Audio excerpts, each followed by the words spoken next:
আপনার মনে এই প্রশ্নটা আসতেই পারে যে আমার টুইন ফ্লেম জার্নিতে যখন আমি ইনার ওয়ার্ক করছি, তাহলে কি আমার টুইন ফ্লেমকেও ইনার ওয়ার্ক করতে হবে? তাহলে উত্তর হচ্ছে না বন্ধুরা।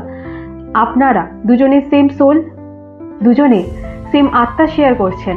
তাহলে আপনারা যখন সেম আত্মা শেয়ার করছেন, দুজনে যখন সেম মাইন্ডসেট শেয়ার করছেন, তাহলে কেন প্রয়োজন হবে দুজনকে ইনার ওয়ার্ক করার? হ্যাঁ, ভবিষ্যতে সে অবশ্যই ইনার ওয়ার্ক করবে, কিন্তু এই মুহূর্তে সেটা কিন্তু প্রয়োজন নয়।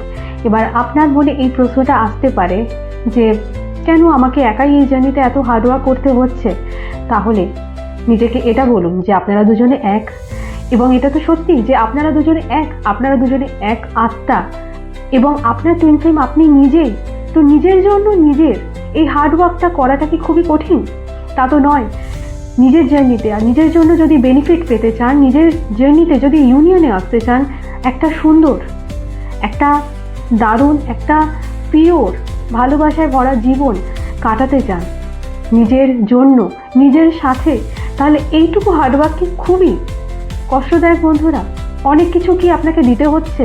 আপনি নিজের জন্য এটা করছেন, এবং এর ফলে আপনার টুইন ফ্লেমও কিন্তু বেনিফিট পাচ্ছে, এবং তার জার্নিতেও সে অনেকটা এগিয়ে যাচ্ছে। আপনি নিজের মাইন্ডসেট যখন চেঞ্জ করছেন, তখন তারও তার সাথে সাথে মাইন্ডসেট চেঞ্জ হচ্ছে। আপনি যখন নিজের এনার্জি ইনার ওয়ার্কের মাধ্যমে চেঞ্জ করছেন, তার সাথে সাথে তার এনার্জিও কিন্তু চেঞ্জ হচ্ছে। তাই আজ থেকেই নিজেকে এই ব্লেমটা করা বন্ধ করুন, বা নিজেকে এই প্রশ্নটা করা বন্ধ করুন যে শুধু কি আমাকে ইনার ওয়ার্ক করতে হবে, না আমার টুইন ফ্লেম আমার সাথে ইনার ওয়ার্ক করবে? কারণ আপনি আপনার টুইন ফ্লেম।